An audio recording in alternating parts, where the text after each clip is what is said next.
जय हिंद दोस्तों। आज हम स्वागत है आप लोगों का डिटेल में यूट्यूब चैनल के अंदर। आज हमने सीरीज को शुरू किया है political science Indian political thought. उसमें जो हमारा चैप्टर चल रहा था मनु, किसी किसी बुक में ये मनु के नाम से भी है और किसी किसी बुक में ये मनुस्मृति के नाम से भी है, तो कंटेंट तो सेम ही रहेगा।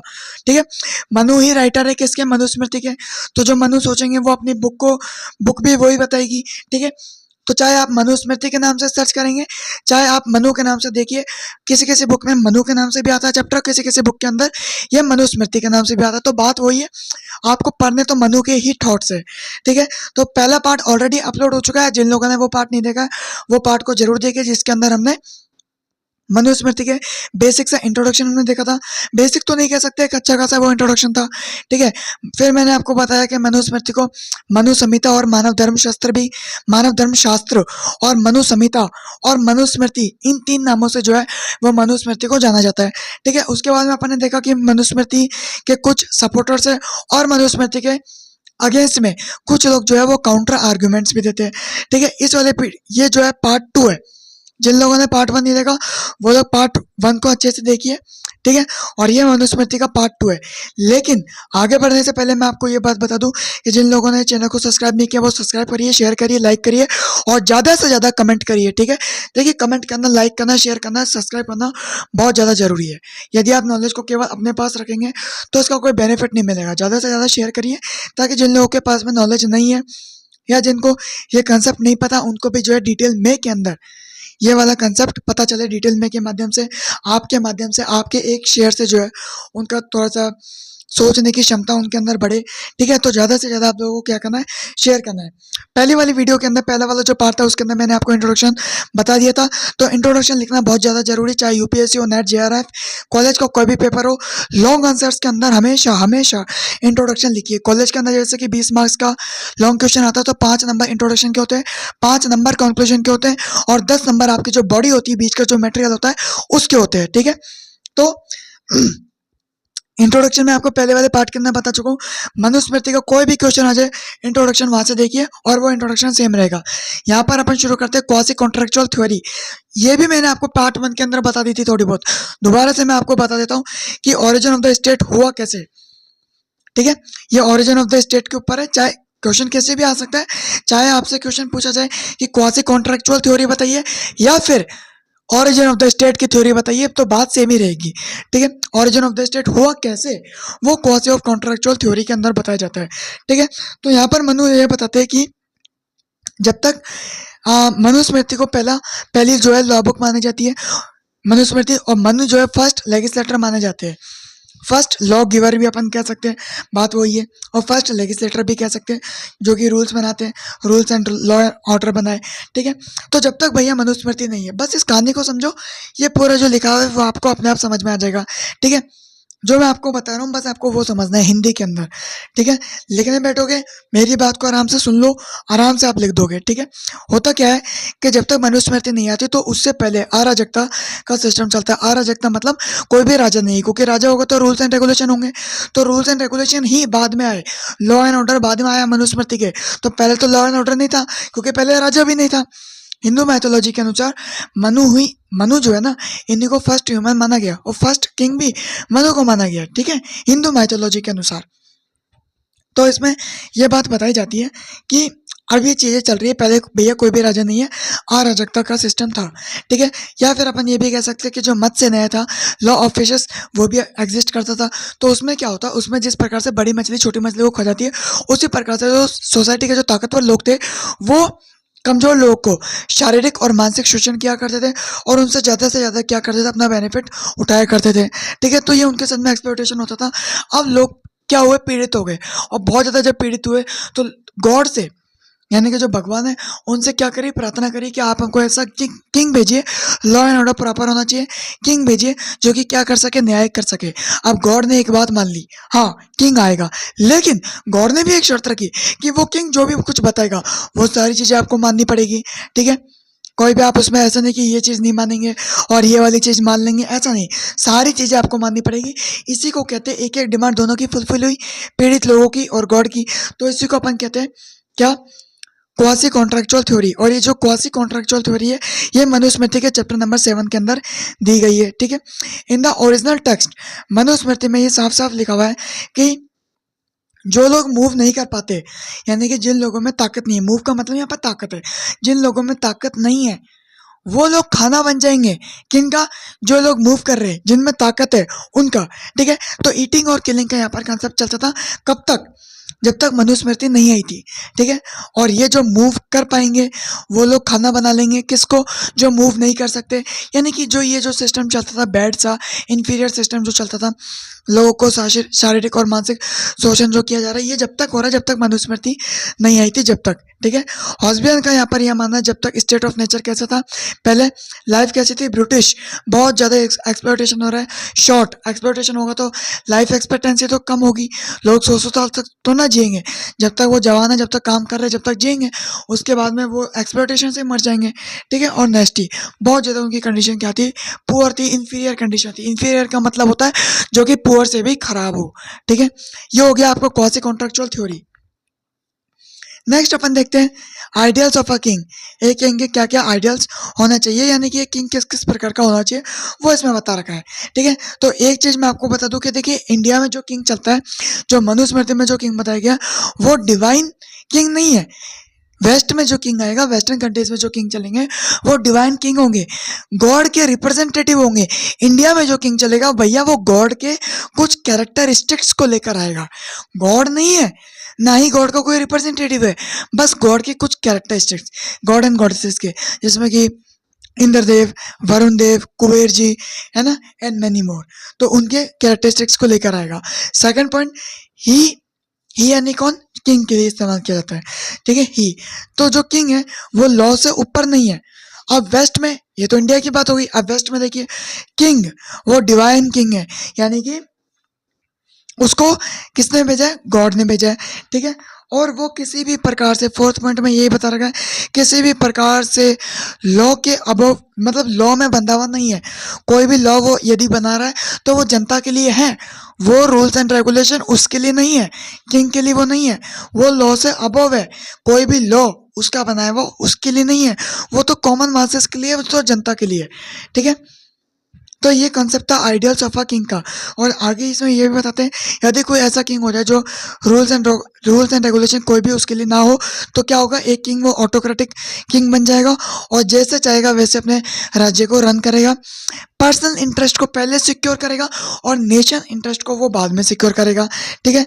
तो इस हिसाब से उसका राज्य भी क्या हो जाएगा, बहुत ज़्यादा आने वाले टाइम पे वीक हो जाएगा, करप्शन यहाँ पे होने लग जाएगा और ऐसा राजा जो है वो अच्छा नहीं है सोसाइटी के लिए, ठीक है।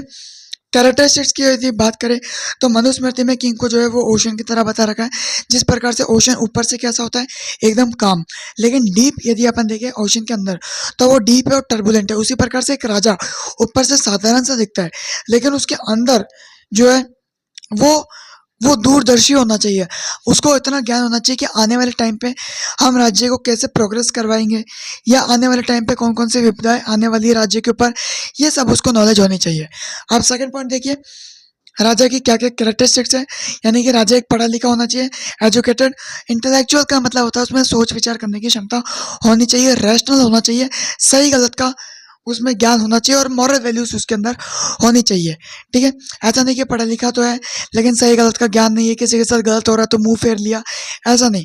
मॉरल वैल्यूज, पढ़ा लिखा, इंटेलेक्चुअल वो होना चाहिए। थर्ड पॉइंट, उसमें कैपेसिटी होनी चाहिए चेंज करने की, रिफॉर्म करने की। पढ़ा लिखा भी है, मॉरल वैल्यूज भी है, लेकिन उसमें कैपेसिटी नहीं है कुछ भी चेंज लाने की, कुछ भी पॉजिटिव चेंज लाने की सोसाइटी के अंदर, तो फिर ऐसा किंग किस मतलब का, ठीक है। फोर्थ पॉइंट देखिए, यदि आपको मेरी स्पीड तेज लग रही है, स्पीड में इसलिए तेज रखता हूँ ताकि वीडियो ज़्यादा लंबी ना हो, ठीक है, और ज़्यादा से ज़्यादा मैं आपको टॉपिक को इजी भाषा में समझा दूँ। लेकिन यदि आपको स्पीड ज़्यादा तेज़ लग रही है तो आप जो है स्पीड कम कर सकते हैं, यूट्यूब पे ऑप्शन आता है, वहाँ पे जो स्पीड है उसको माइनस कर सकते हैं, कम कर सकते हैं, ठीक है। फोर्थ पॉइंट देखिए, not slave of sexual desires. ये सब कैरेक्टरिस्टिक्स है किसकी? किंग की। तो किंग की अपनी जो सेक्सुअल डिजायर्स है उस पर उसका पूरा कंट्रोल होना चाहिए। यदि ये उसकी वीकनेस है तो कोई भी स्त्री उसको फंसा के जो है जाल में ले सकती है, या उसकी प्रॉपर्टी को हड़प सकती है, या फिर कोई दूसरा लालची है जो राजा बनना चाहता है तो वो किसी महिला को भेज दे उसके पास में, और यदि उसका अपनी बॉडी पे कंट्रोल नहीं है तो ऐसे तो राजा के लिए एक नुकसान हो जाएगा। ठीक है, तो राजा का पूर्णतः अपने सेक्सुअल डिजायर्स के ऊपर कंट्रोल होना चाहिए। यही बात चाणक्य समझाएंगे अपने शिष्य चंद्रगुप्त जी को। ठीक है, फिफ्थ पॉइंट देखिए, कैपेबल टू प्रैक्टिस साम दाम दंड भेद अकॉर्डिंग टू सिचुएशन। ठीक है, अब साम दाम दंड भेद होता क्या है, इसके लिए एक अलग से वीडियो आएगी, आने वाले पार्ट्स में मैं आपको बताऊंगा। ठीक है, लेकिन अभी के लिए समझ लीजिए, साम का मतलब होता है सामने वाले राज्य से नॉर्मली पीस ट्रीटी करना। दाम का मतलब जैसे कि दाम है, सामने वाला लगता है आपको मुश्किल, मतलब बहुत बड़ा ताकतवर है, तो आप उसके मिनिस्टर्स को खरीद लीजिए पैसा देकर। दंड का मतलब होता है कि आप उसको बताइए कि यदि लड़ाई होगी तो भले ही हम हार जाएंगे, लेकिन उसको फियर ऑफ पनिशमेंट बताइए कि आपको भी लड़ाई का खामियाजा भुगतना पड़ेगा। ये होता है दंड। और भेद मतलब यदि आपको लगता है आपका दुश्मन ताकतवर है तो उसका कोई दुश्मन बनाइए और आपस में लड़वा दीजिए। ठीक है, तो ताकतवर है, पैसा वैसा है, हथियार है, तो हथियार लड़ाई में खत्म हो जाएंगे और फिर वो आपसे वीक हो जाएगा। ठीक है, तो इसको अपन कहते हैं भेद। तो ऐसा नहीं है कि आपको लाइन से सब कुछ करना है। ठीक है, मतलब साम दाम दंड भेद जैसी भी सिचुएशन हो आप सिचुएशन के अनुसार कर सकते हैं। बट हाँ, सबसे पहले इस बात को लिखिए, सबसे पहले ये बहुत इंपॉर्टेंट है, सबसे पहले कोशिश करिए साम हो जाए, फिर दाम, फिर दंड और फिर भेद। ठीक है, ये सिचुएशन के अनुसार देख लीजिए। छठा, एक किंग हमेशा मॉडेस्ट होना चाहिए, पोलाइट और करेजियस। पोलाइट मतलब एक कहावत है क्या कि आप किसी को यदि वश में करना चाहते हैं तो अपने मुंह से मोतिया झलकाइए। ठीक है, यानी कि आप शब्दों से ही, शब्द ही केवल एक ऐसा माध्यम है जिससे आप सामने वाले को क्या कर सकते हैं, वश में कर सकते हैं। ठीक है, तो एक किंग को पोलाइट रहना चाहिए, हमेशा पोलाइट रहना चाहिए, नरमी से पेश आना चाहिए और उसके अंदर एक बहादुरी होनी चाहिए। ठीक है, सातवां, not involve in any type of corruption. King को किसी प्रकार के करप्शन में इन्वॉल्व नहीं होना चाहिए। ठीक है, अब क्योंकि यदि करप्शन में इन्वॉल्व होगा तो करप्शन क्या है, एक दिमाग की तरह होती है जो कि आपके पूरे राज्य को धीरे धीरे, एक दिन में नहीं पर एक दिन जरूर आपके राज्य को खत्म कर देगा। ठीक है, तो वो लोगों के लिए भी अच्छा नहीं है। Rich become richer and poor become poor. क्यों हो रहा है ऐसा? ऐसा केवल और केवल करप्शन की वजह से हो रहा है। ठीक है, अब एक किंग की क्या क्या ड्यूटीज है। सबसे पहला कि उसको इंफ्रास्ट्रक्चर पे काम करना चाहिए, जैसे कि रोड्स हो गया।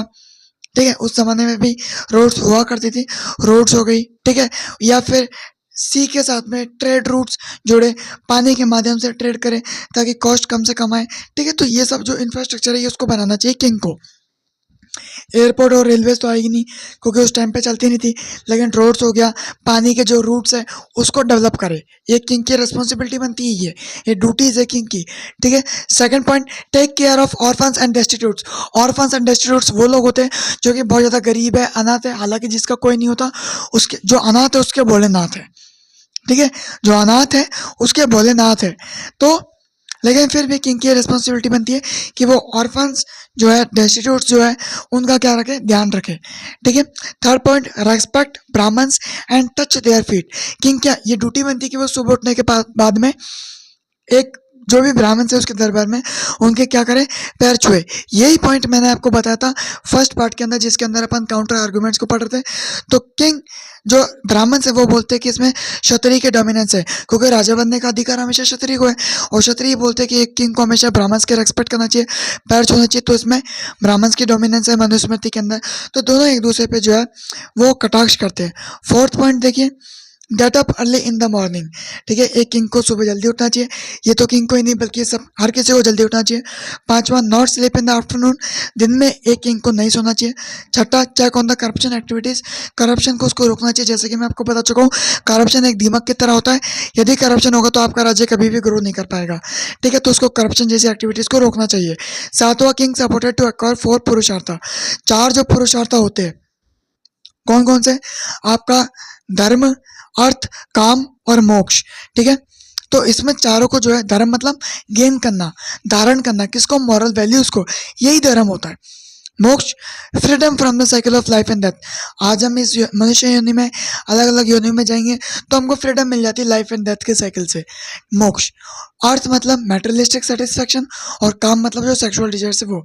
तो चारों पुरुषार्थ पे किंग को क्या करना चाहिए, काम करना चाहिए। सबसे इंपॉर्टेंट क्या है, सबसे इंपॉर्टेंट है धर्म और मोक्ष। और चारों पुरुषार्थ का रेलेवेंस क्या है आज की सोसाइटी में, चारों पुरुषार्थ की वजह से ही चारों वर्णों के बीच में, ब्राह्मण क्षत्रिय वैश्य शूद्र, चारों वर्णों के बीच में एक कोऑर्डिनेशन, एक हार्मनी बनी रहती है। तो एक किंग को चारों पुरुषार्थ पे काम करना चाहिए, ठीक है।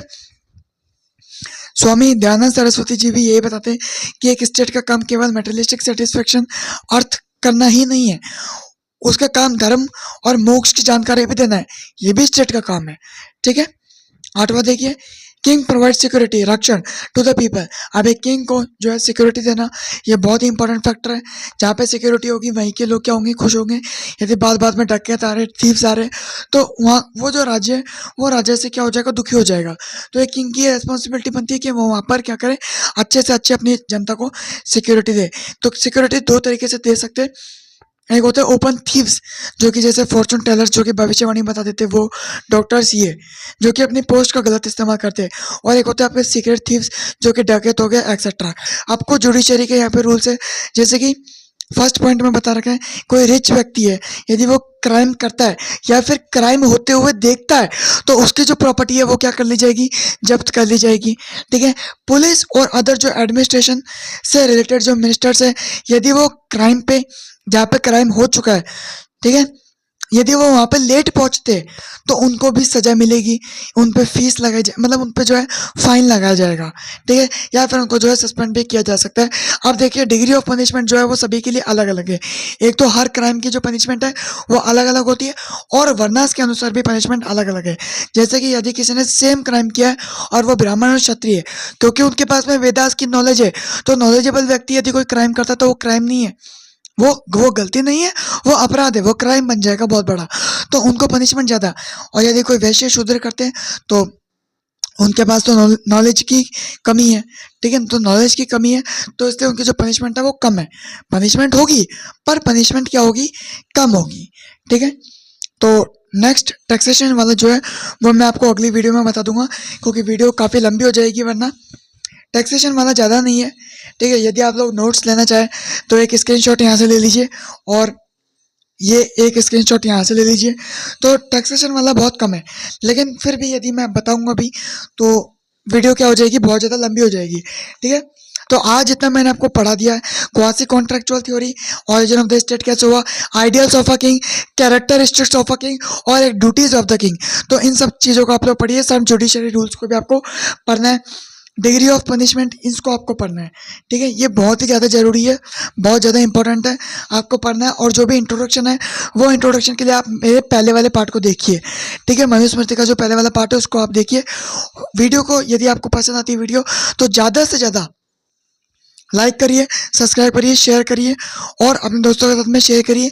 नॉलेज खुद ही लेके रखेंगे, कोई बेनिफिट नहीं है, ज़्यादा से ज़्यादा शेयर करिए, तभी वो इंडिया के जो थॉट्स हैं, इंडिया में जो बड़े बड़े जो महापुरुष निकले उनके थॉट्स को जनता नहीं समझेगी तो जनता समझ कैसे पाएगी, अपनी थॉट्स प्रोसेसिंग को कैसे बिल्ड कर पाएगी। तो पढ़ाई लिखाई ज़रूरी है, ठीक है। और यदि आपको मेरी वीडियोस में कोई भी कमी लगती है तो आप लोग बताइए कमेंट सेक्शन में कि मेरी वीडियोस के अंदर ये कमी है, ठीक है। थैंकिंग यू, आपका दिन शुभ हो। टैक्सेशन वाला पार्ट अपन नेक्स्ट वीडियो में पढ़ेंगे, ठीक है। थैंकिंग यू, आपका दिन शुभ हो। God bless you.